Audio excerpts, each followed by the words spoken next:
because we are directly affected by the emissions of these school buses, of these tractors, of these rubbish trucks, delivery trucks, that sort of thing. So that was sort of the initial focus, that we need to start thinking about our environment and have a concern for our environment.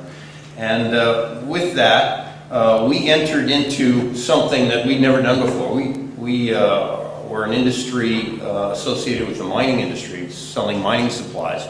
We had no interest in or background in oil, other than we run 30 vehicles that consume petroleum, diesel. And at that time, we decided that we needed biodiesel for our own tractors, our own equipment. And with that, things sort of evolved to the point where we were bringing some of this product in for our friends and our neighbors so that they could use it. And that evolved into a distribution business. And distribution, or starting a new company, is all about marketing. And Gus mentioned political and economic fronts.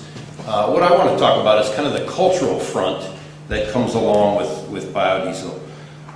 At one point, a few years back, we talked about the fact that if all the agricultural land in the United States was utilized to produce vegetable oil for biodiesel, we would still only produce about 13% of the fuel necessary to eliminate petroleum. In other words, we can only produce 13% of what we're consuming.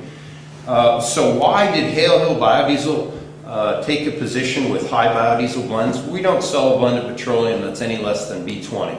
And we really believe in B50. We believe in it in the wintertime.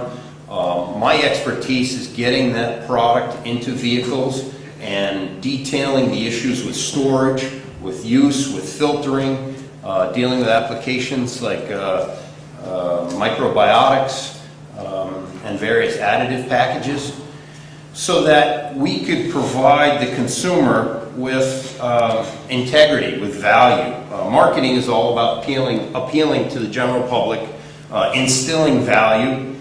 And as Jeff Reingold presented from CCAT, he stated we need to increase awareness. Well, our job has been, as a biodiesel distributor, to increase awareness of biodiesel, to tell people that it's actually more efficient in your furnace because it burns cleaner, because there's no sulfur in biodiesel, or because there are fewer impurities in biodiesel, because the soot buildup in your furnace is less because you're using a blend of biodiesel.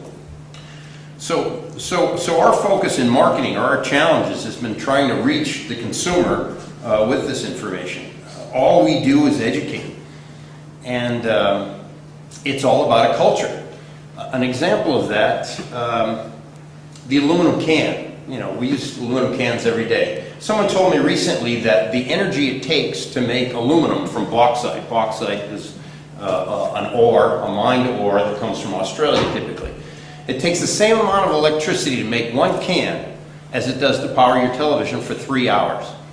Well, it's kind of hard to relate to, but you can relate to it. I mean, you can't really relate to cradle to grave for the can. But what's important is that if you take that same can and use it, or reuse it, or recycle it, the energy it takes to recycle that can and make a new can was the electricity it takes to power your TV for 9 minutes.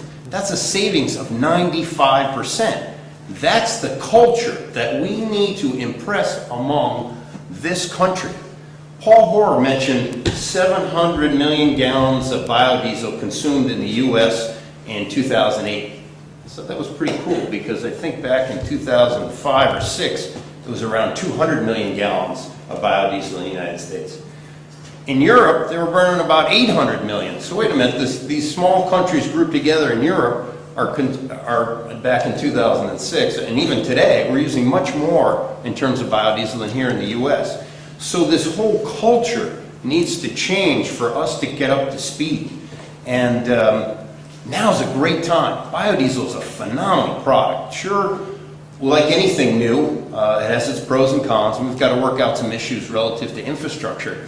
But clean burning, renewable, domestic, supports new jobs in the U.S. I mean, this is pennies from heaven, ultimately.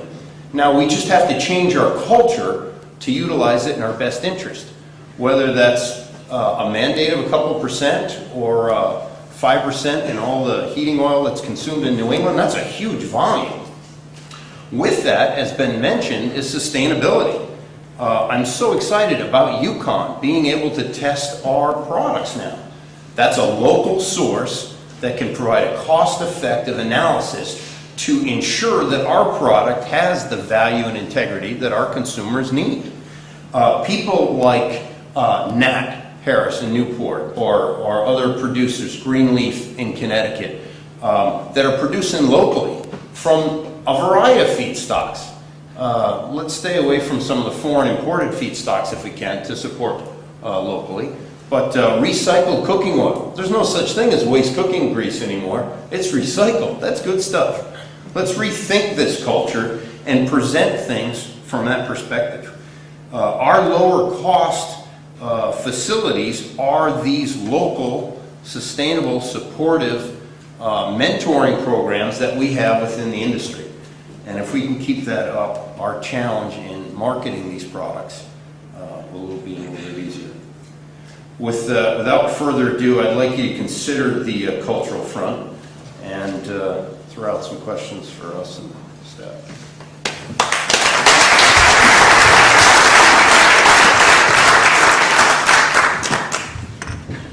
I just want to make one comment to kind of reiterate what Richard just pointed out to you.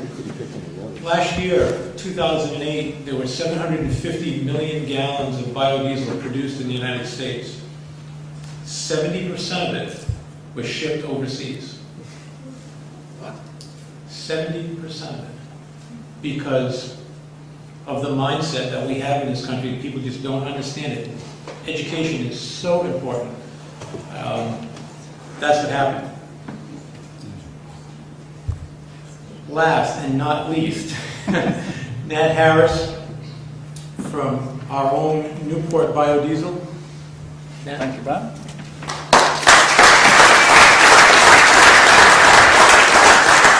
I just want to thank Wendy and Marion for putting on such a great symposium. I was here last year, and our wholesale price for biodiesel was $3.75 a gallon. And after I talked, a guy came up to me and said, "What are you going to do when diesel goes back to $2?" I just looked at him and laughed right in his face and said, "It's never going to happen." So if he's in the audience wants to come down here and slap me, please do, because it's been a rough road since petroleum collapsed. And don't let anyone tell you that price doesn't matter. These swamp Yankees, it's all about price. So that's why probably a lot of fuel went overseas. So we've learned a lot. We continue to learn a lot about, not only starting a business, but starting a biodiesel business. And we've cut our costs, and we need to scale up our production so that each gallon that goes out the door can be a little bit cheaper to keep these guys happy and keep their customers happy. So it's been a good struggle, but really a good exercise for us, and I think we've come through the other side. So I just want to touch on how we got started. I lived on a boat for many years, and my passion is self-sufficiency, and living on a boat, you're very self-sufficient. So as more kids were added to our family, we dropped the hook permanently and moved to Newport. And fuel prices started to spike with Hurricane Katrina, so it made sense for me to make my own fuel.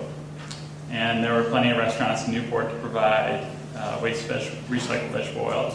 So it just made sense. I built a reactor in my garage and was fueling my pickup truck, my boiler, and my wife's car within a month or so. And that just happened to be a very sustainable model, to be taking a waste product from cradle to cradle. We're creating something new out of it. And then looking at the population density of Rhode Island and all the fried clams we have in the state, I said, hey, I got a couple guys together, so let's make a run for it. And that was back in April of '06. So